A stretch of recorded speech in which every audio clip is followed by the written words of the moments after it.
If you want to do it right, yeah, baby. My name is Donato and I just finished my 20-mile run. Feeling strong, feeling fit. As the bells of Worcester Cathedral are chiming behind me, let me take you back a few hours where I started my 20-mile run, where I take you along the beautiful River Severn, Birmingham and Worcester Canal, and also the infamous Wainwright Loop. Yes, you heard right, the Wainwright Loop. So let me go through the 3 pillars that are important. You get these 3 right, as I've just done now on a 20-miler, you'll have a great long run and feel fit and feel strong, ready for your marathon.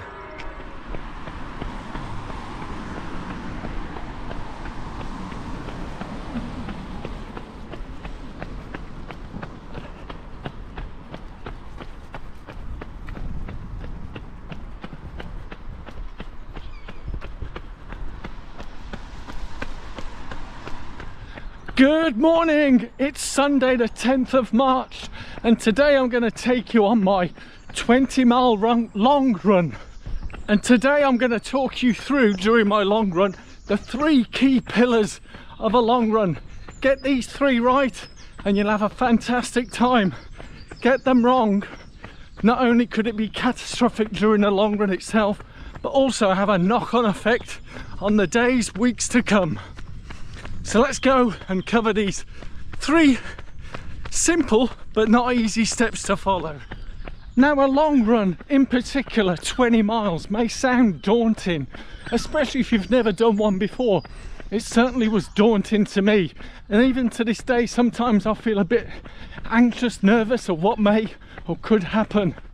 But by preparing these 3 key pillars, it gives me the best chance to execute it the best way I can. One of the beautiful things about the long run for me is getting up super early.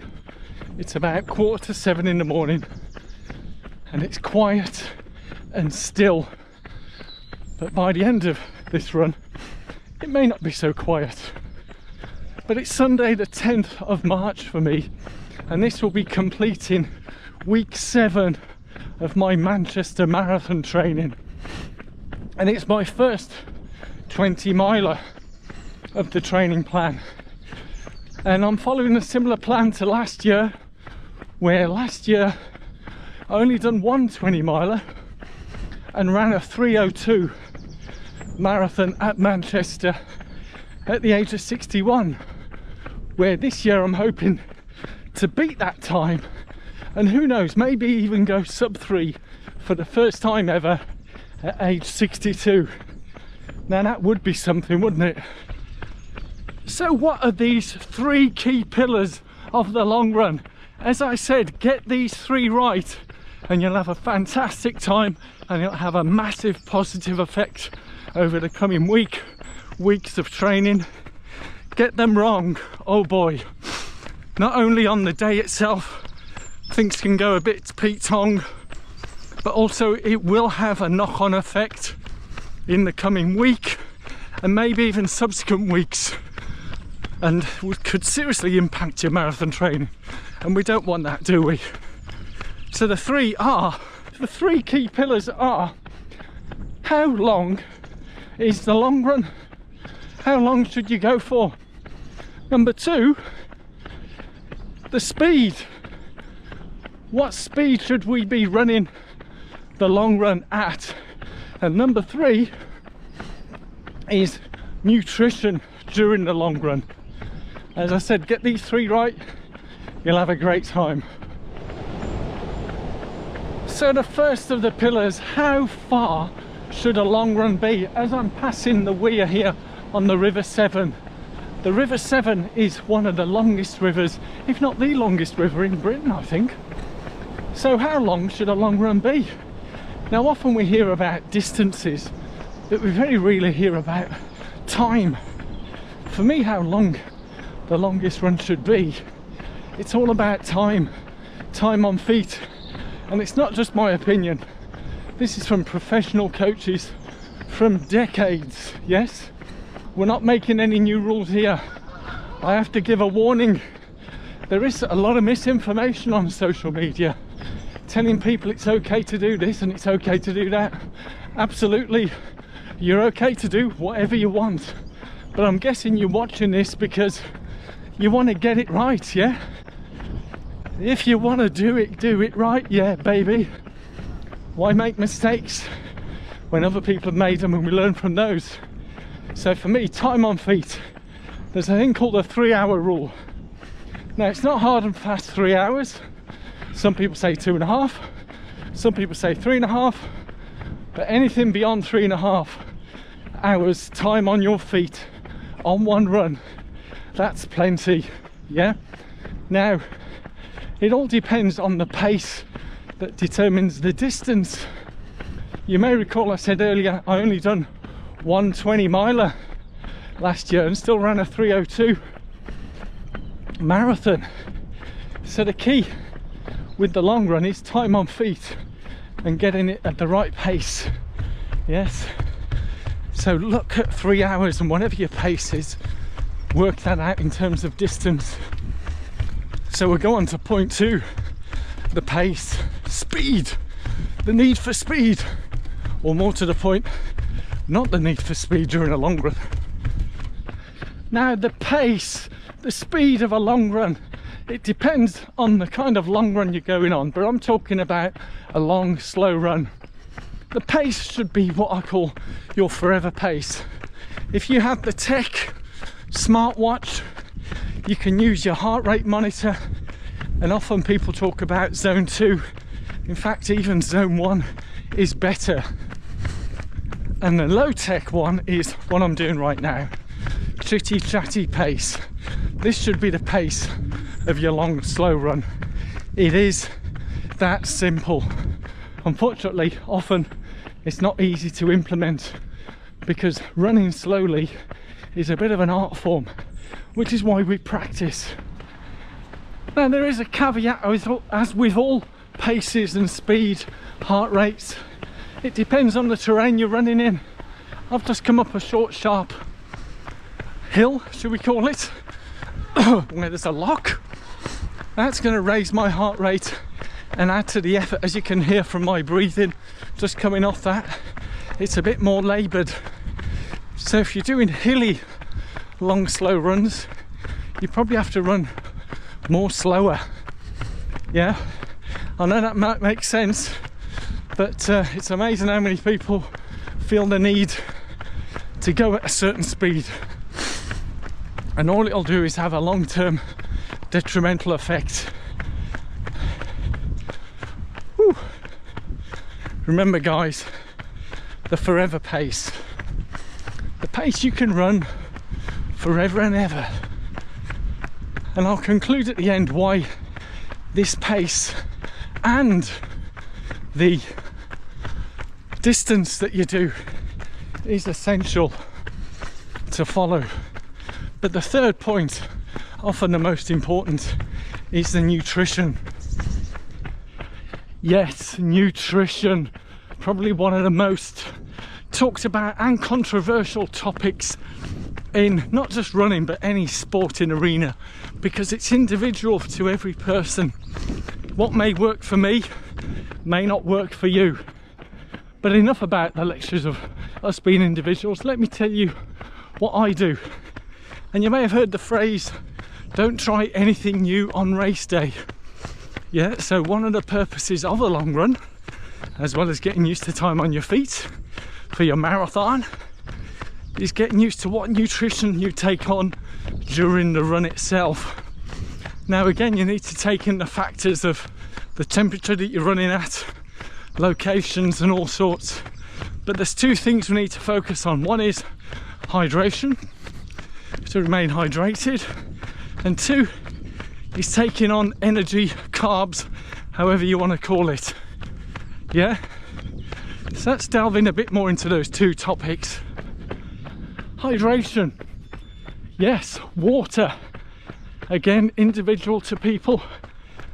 For me, as it's only I think 6 degrees, 7 degrees, really cold for me, I would have done all my hydration before the run, so I don't take any water with me. But that's me, that's my individual choice. I have to say, when I'm training in the summer for an autumn marathon, I do take water with me. It's essential that I hydrate as I go along, because that's what I'll be doing on race day. Water, yes, but make sure you're fully hydrated the day before and on the morning before you go for the run. Also, how do you take on your energy during a long run? For me, gels, yes. And these could be the nemesis for a lot of people, and that's why it's important to try different energy form intakes. There's gels, jelly blocks, or energy blocks. There's also drinks you can take. You know, if you've got a hydration pack that gives you the carbs as well as hydrating you, find what works for you. Gels works for me, and I take them on a sequence that suits my pace, speed at the time. So during my long run, I'll be taking them less frequently than during a race day, because obviously on race day I'm racing, so I'm burning more energy, need more energy intake. Makes sense? But 100% do not try anything new on race day unless you want some surprises of what you take into your body. Yes, you can get all sorts of reactions, which I know only too well, and I'm sure some of you do too. Yeah. So follow along with me and I'll take you through all 3 steps during this 20-mile long run. Unfortunately, my brain switched off when I paused my Garmin, so I've lost a kilometre.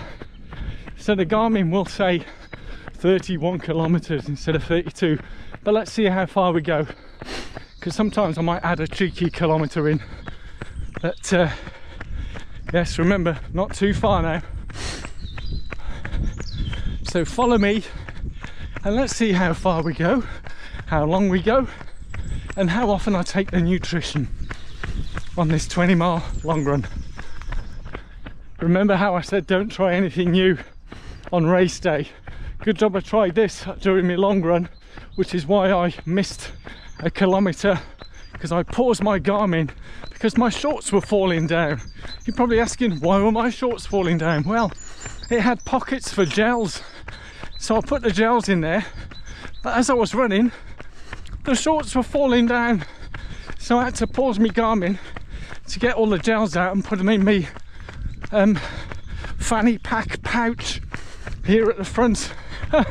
Yes, imagine starting a race that has purpose-built pockets for your gels, and after a few kilometers your shorts are falling down. Not a good idea. No, not a good idea. Right now my heart rate is bang in the middle of the aerobic zone, around 138 beats a minute, which is good for me. Nice and low. Good pace. I think it's about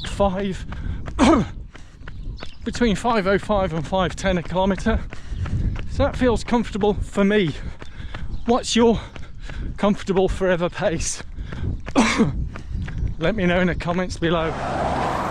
Now, if you're looking for a hack on a long run, this is something I picked up from a coach who coaches mainly athletes over 50 and beyond, and they talk about around every 9-10 kilometre walk for a little bit. So I'll walk for a little bit and it gives me time to take on a gel, because with my gloves on and the temperature that it is, it's a bit fingers and thumbs. So yeah, on race day it will be different, but don't worry, I have different gloves. If at all I have gloves. So there's a little hack for you.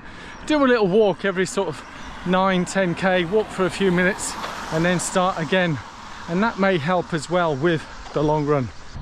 Now, for those observant amongst you will have noticed that I'm no longer running along the canal. Yes, for those who run in Worcester, if I said Wainwright Road, you go, ah yes, the 3k tempo loop.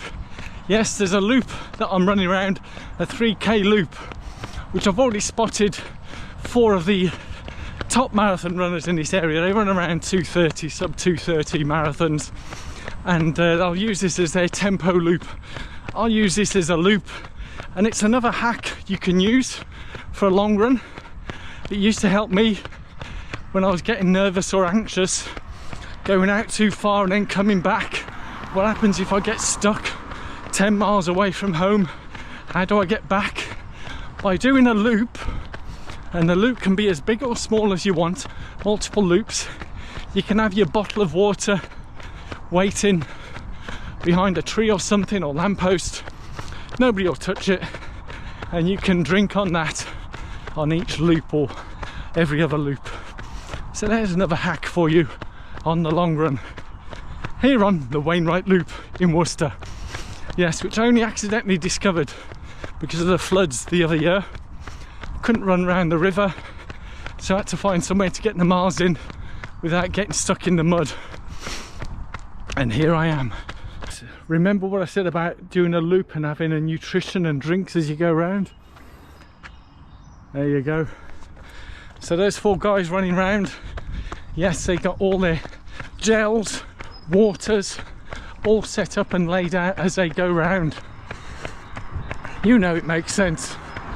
22 kilometre in, time to pop my second gel for me, and this will probably be my last one before finishing off. So last of the loops here around the Wainwrights. It's been great seeing so many top runners going round and round in the opposite direction, and then I'll do the last sort of 9k back to the riverside. Just completed 23k, so that'll be my loops around the Wainwrights complete, and now I'm going to head back into town, guesstimate around 9k back in. So that'll total it up to 20 miles, 32k, although I did skip that 1k because I silly forgot to restart my Garmin after pausing it. Schoolboy error, eh? So as we're coming towards the end of the run, I bump into this lovely runner and we're just having a chat as we go along, and that helps the time and the distance go by. Oh yes, feeling strong. It's definitely helped me, for sure. Excellent. Stop back there for a walk. Hey, let's keep it going.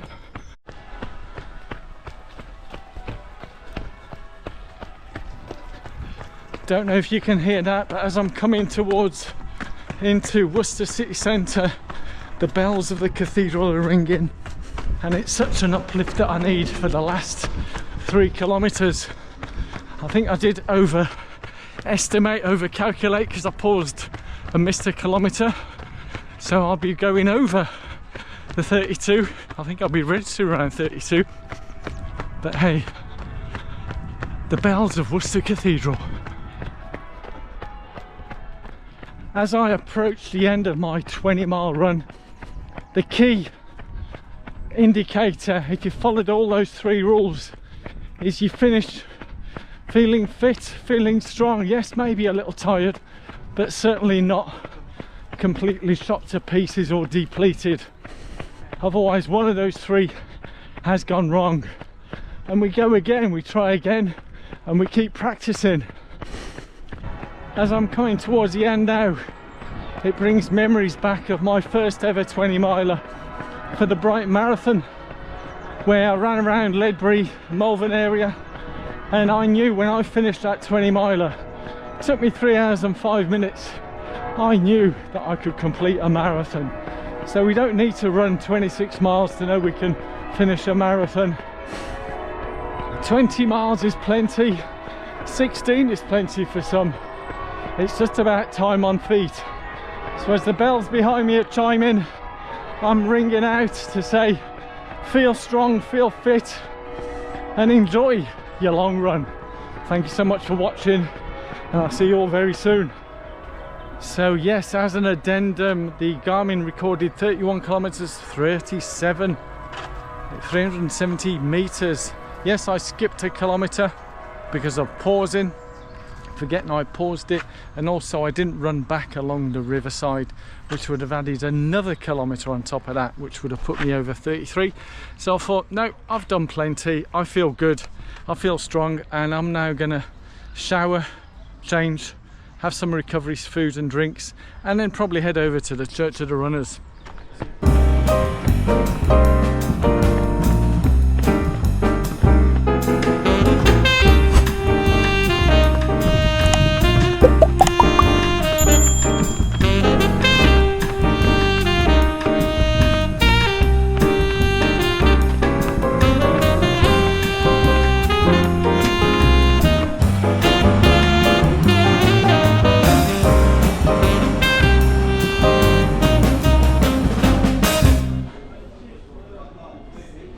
Of course, having come here, breakfast and check the old Strava.